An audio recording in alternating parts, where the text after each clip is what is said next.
झारखंड में एक ऐसा गिरोह सक्रिय है जो लोगों के नाम पर लोन लेकर रफूचक्कर हो जाता है।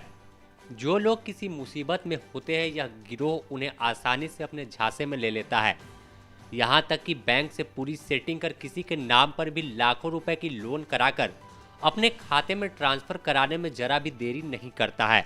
एक ऐसा ही मामला रामगढ़ के पतरातू से सामने आया।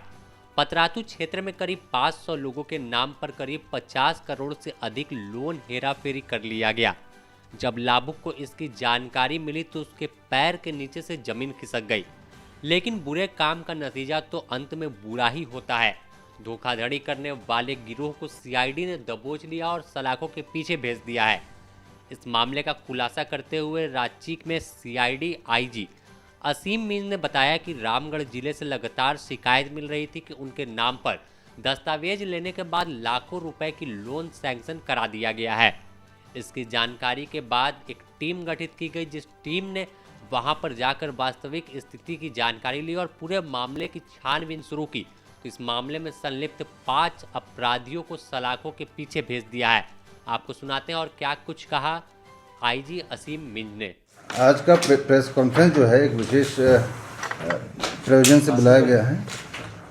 पिछले कुछ दिनों पहले सीआईडी में एक क्षेत्र से, पतरातू क्षेत्र से, रामगढ़ के पतरातू क्षेत्र से एक ही तरीके के 3-4 आवेदन आए हम लोगों को ये शिकायत को लेकर के कि एक बैंक में लोन दिलाने वाला एक ऐसा गैंग है जो लोगों को फांस करके बैंक का लोन दिलाता है और उसके बाद फिर वो जो लोन है वो पूरा का पूरा अमाउंट वो खुद ही हड़प लेता है।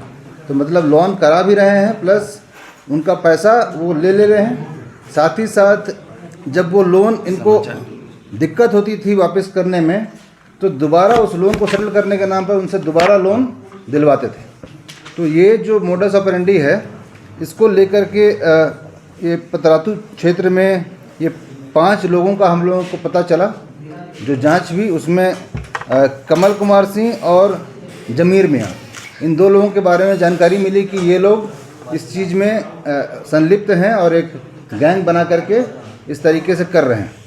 और फिर एक केस दर्ज किया गया सीआईडी में, कांड संख्या 3/2023, और उसमें जांच के दौरान, अनुसंधान के दौरान पता चला कि इनका अपना एक ऑफिस है जहां पर ये लोग बहुत सारे लोगों से ब्लैंक चेक लेकर के रखते हैं। कंप्यूटर में सारे लोगों का ट्रांजैक्शंस वगैरह का हिसाब रखते हैं और उन्होंने बिल्कुल एक ऑफिस बना करके रखा है और वहां से लोन का ये काम करते हैं। तो फिर रेड किया गया, तो रेड करने पर उनके उस जगह से मोबाइल, लैपटॉप और फिर कंप्यूटर के और दूसरे उपकरण, कुछ कागजात, बैंक के लोन के कागजात, ब्लैंक चेक्स, ये सब चीज़ें वहाँ पर बरामद हुई, जिससे ये स्पष्ट हुआ कि इस काम में वो लोग पूरी तरह से संलिप्त थे।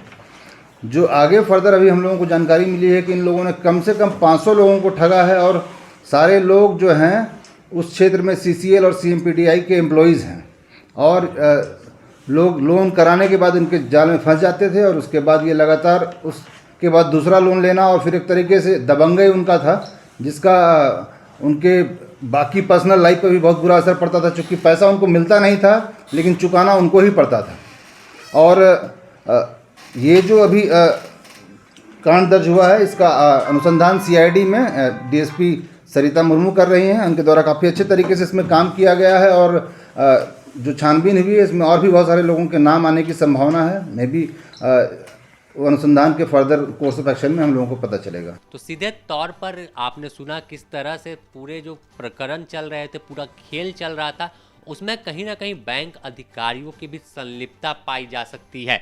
फिलहाल अभी सीआईडी जांच कर रही है और इसके अंतिम चरण में जो बैठे लोग हैं कि आखिर कौन इस पूरे चीज़ों को चला रहा है, कौन यह सिंडिकेट चला रहा है, उस पर अब कार्रवाई करने की तैयारी में सीआईडी है।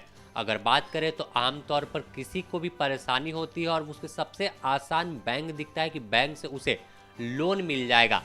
लेकिन जब लोन ना मिले और उनके नाम पर धोखाधड़ी हो जाए तो ऐसे में वह और भी मुसीबत में फंस जाते हैं।